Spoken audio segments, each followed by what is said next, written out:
Bon matin aux îles de Guadeloupe, de la Désirade à Terre-de-Bas, en passant par Marie-Galante, Grande-Terre, Basse-Terre, sans oublier ceux qui sont donc en dehors de la Guadeloupe, que vous soyez dans les studios d'RCI, chez vous, en voiture, à l'hôpital, au travail, en vacances ou sur le net, le pasteur Josias et son équipe donc vous souhaitent la bienvenue dans votre tranche d'information spirituelle, la bonne nouvelle. La bonne nouvelle dans ces temps troubles et difficiles que nous vivons, c'est le retour de Jésus sur la terre. Depuis quelques sessions, nous faisons le focus dessus, tant le sujet est important pour chacun et ce, quelles que soient vos convictions religieuses. Dans cette session, je vous invite à considérer d'un peu plus près les propos de Jésus sous son propre retour sur la terre. Je vous invite donc à faire une première lecture en Apocalypse chapitre 20, versets 10 à 12. Prêtez attention donc à cette lecture. Et il ajouta, « Ne tiens pas secrètes les paroles prophétiques de ce livre, car le temps de leur accomplissement est proche. Que celui qui commet le mal continue à faire le mal, que celui qui est impur continue à s'adonner à l'impureté, mais que celui qui est juste continue à faire ce qui est juste, et que celui qui est saint continue à se purifier. Oui, dit Jésus, je viens bientôt. J'apporte avec moi mes récompenses pour rendre à chacun selon ses actes. » Nous sommes dans la version Semeur. Dans la version donc parole levée, il est dit ce qui suit. Puis il me dit encore, ne garde pas secrètes les paroles de Dieu qui sont dans ce livre. En effet, le moment fixé pour ces événements est bientôt là. Celui qui est mauvais, qu'il continue à faire le mal. Celui qui aime ce qui est impur, qu'il continue à aimer ce qui est impur. Mais celui qui est bon, qu'il continue à faire le bien. Et celui qui vit pour Dieu, qu'il continue à vivre pour Dieu. Jésus dit, écoute, je viens bientôt, j'apporte avec moi ma récompense. Je vais la donner à chacun selon ce qu'il a fait. Je rappelle donc que c'est la version Parole de vie 2017.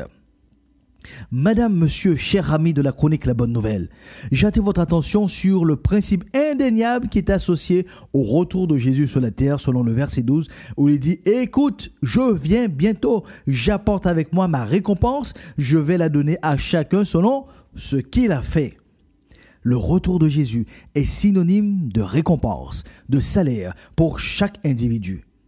Comme indiqué précédemment, petits et grands, hommes et femmes, chacun aura donc des comptes à rendre devant Dieu pour la gestion de son existence sur la terre. Le Christ est formel. Après la mort, à pas bête. Quel que soit mon travail, mon œuvre, quel que soit le style, le rythme de vie, il y a un salaire, une rétribution, une récompense qui m'est réservée. Oui, à moi, Josias. Et cette déclaration est aussi valable pour vous, madame, monsieur. Il y a un salaire, une rétribution, une récompense qui est rattachée à la qualité de votre existence sur la terre. Nous, quand dit en créole, domino carrimé en pangal, mais il pas qu'à jouer en pangal. Tente pour comprendre, comprendre pour agir. Considérons les 3 domaines d'investissement ou les 3 critères de qualité de l'existence de chaque être humain qui feront donc l'objet d'une évaluation, d'une rémunération par le Christ lui-même à son retour sur la terre. Je vous invite donc à les noter. Ces critères commencent par le même son 1, IN ou 1, IM. Notez donc les 3 domaines d'investissement ou les 3 1 sous lesquels Josias sera donc évalué et obtiendra donc son salaire, ainsi que vous aussi, chers amis de la bonne nouvelle. Le premier 1 IN, c'est mon intimité. Le deuxième 1 IM est mon implication. Le troisième 1 IM est notre impact. Écoutons donc les propos du Christ pour le premier 1, mon intimité. Nous faisons donc la lecture en Matthieu chapitre 25, versets 1 à 13. Il est donc dit ce qui suit.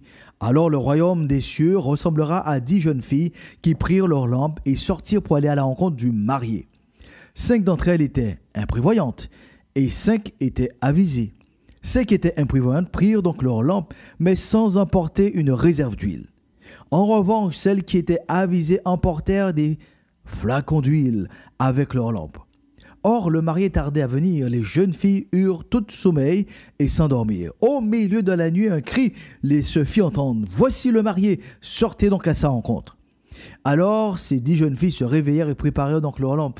Les imprévoyantes demandèrent aux avisés, « Donnez-nous de votre huile, car nos lampes s'éteignent. » Les avisés répondirent, « Non, car il n'y en aurait pas assez pour nous et pour vous.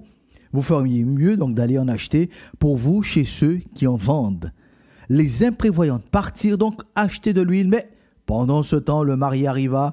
Les 5 jeunes filles qui étaient prêtes entrèrent avec lui dans la salle de mariage et l'on ferma la porte à clé.